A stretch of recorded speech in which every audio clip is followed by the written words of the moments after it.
Good morning বন্ধুরা, আজকের ব্লগটা এখন থেকে শুরু করছি। আর সারাদিন কি করব সব কিছু তোমাদের সাথে শেয়ার করব। এই যে ছেলে এখন পড়তে বসেছে ঘুম থেকে উঠে। তো বন্ধুরা, একটু বাসন টাসনগুলো সব বাইরে বের করে দিয়েছি। এখন সব বাসন কুসনগুলো ধুয়ে নেব আর ঘরটাও মুছতে হবে। আর ছেলেকে উঠিয়ে দিয়েছি, ও এখন বাইরে গেল ব্রাশ করতে। তো চলো বাসন টাসনগুলো ধুয়ে নিই। ওই যে বাসনগুলো কলে রয়েছে, ধুয়ে নেবো এবারে। বাইকটা ঝাঁটানো হয়ে গেছে। আজ একটু রোদ উঠেছে। আর খাটের অবস্থা দেখো, আমার ছেলে পড়তে বসেছে, পুরো একদম বই খাতা মিলে ও একদম স্পেশাল পড়া করছে, দেখেন। তো বন্ধুরা, এই যে বাসন টাসন ধুয়ে চলে এলাম, এবার ঘরটা ঝাঁটিয়ে মুছে নেবো। আর এই যে ছেলে সবাই মুখ ধুয়ে চলে এসছে, ওকে এখন দুধটা গরম করে দেবো। দেখুন না, দাঁত নিজে আবার দাঁতে বসছে, এত বদমাস, খালি সবসময় ফাজলামি। তো এই দেখো, একটা বড় কাঁথা ছিল, আজকে ধুয়ে দিলাম। কাঁথাটা ময়লা হয়েছিল, রোদ বেরিয়েছে বলে যেন বলি কেচে দিই কাঁথাটা। সব কাজ হয়ে গেছে। এই এখন মুখ ধোবো,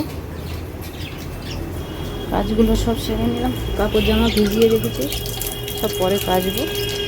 এখন এই ব্রাশটা করবো।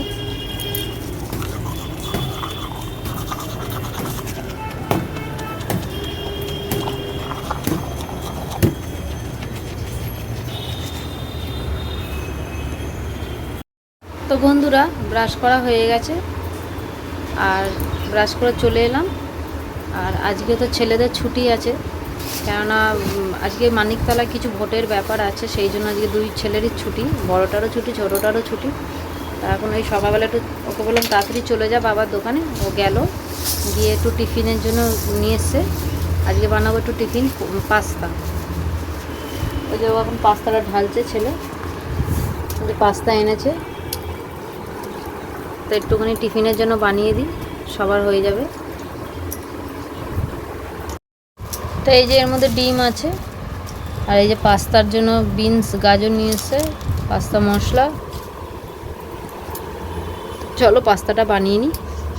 তো এই দেখো বন্ধুরা, পাস্তা বানিয়ে নিয়েছি, এখন খাচ্ছি।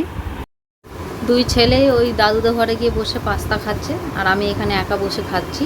ওর বাবাটা রেডি করে রেখে দিয়েছি, ছেলে যাবে দিতে দোকানে। তো চলো টিফিনটা খেয়ে নিই, আবার রান্না বান্না করবো। তো বন্ধুরা, রান্না বান্না সেরে নিই, তারপর তোমাদের সাথে পরে কথা বলছি।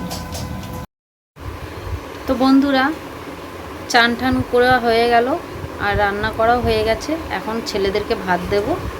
তো চলো খাওয়া দাওয়াটা করা যাক। আমি স্যালাড। তো এই যে বন্ধুরা, দুপুরে খাবার জন্য এই যে স্যালাড কেটে নিয়েছি। আর এই যে আজকে দুপুরের মেনুতে হয়েছে বেগুন ভাজা আর চিকেন। আজকে বানিয়েছি চিকেন, পটল দিয়ে চিকেনের ঝোল বানিয়েছি। তো চলো এখন ছেলেদেরকে খেতে দিই। এই যে বড় ছেলে, এই যে ছোট ছেলে বসে আছে। তো এই যে প্রথমেই বেগুন ভাজা দিয়ে খাচ্ছে। বেগুন কেউ খেতে চায় না, কিন্তু তবু জোর করলাম, আনলাম খা একটুখানি। তো বন্ধুরা, খাওয়া দাওয়া হয়ে গেছে, এখন একটু শুয়ে পড়বো, তারপর বিকেল উঠে তোমাদের সাথে কথা বলবো। তো বন্ধুরা, ঘুম থেকে উঠে গেছি, আর এই যে ছেলে সন্ধ্যা দেখাচ্ছে। একটু পরে সন্ধ্যাটা দেখানো হয়ে গেলে একটু চা খাবো।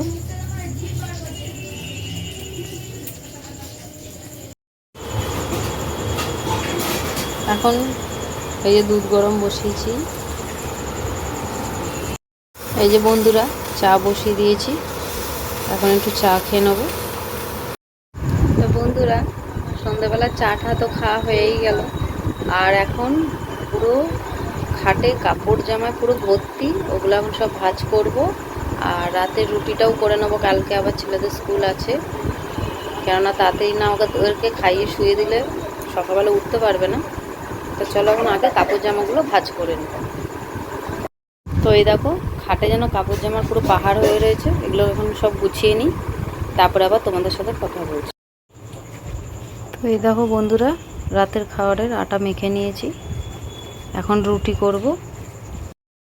তো এই দেখো বন্ধুরা, রাতের খাবারে ঢেঁড়স আলু ভাজা করেছি আর রুটি। এখন আমি খেতে বসে গেছি। তো বন্ধুরা, ব্লগটা এই পর্যন্তই রাখলাম। আর তোমাদের যদি আমার ব্লগটা ভালো লেগে থাকে তাহলে অবশ্যই কিন্তু লাইক করবে, শেয়ার করবে, কমেন্ট করবে আর সাবস্ক্রাইব করবে। আর সবাই ভালো থাকবে। Good night, tata.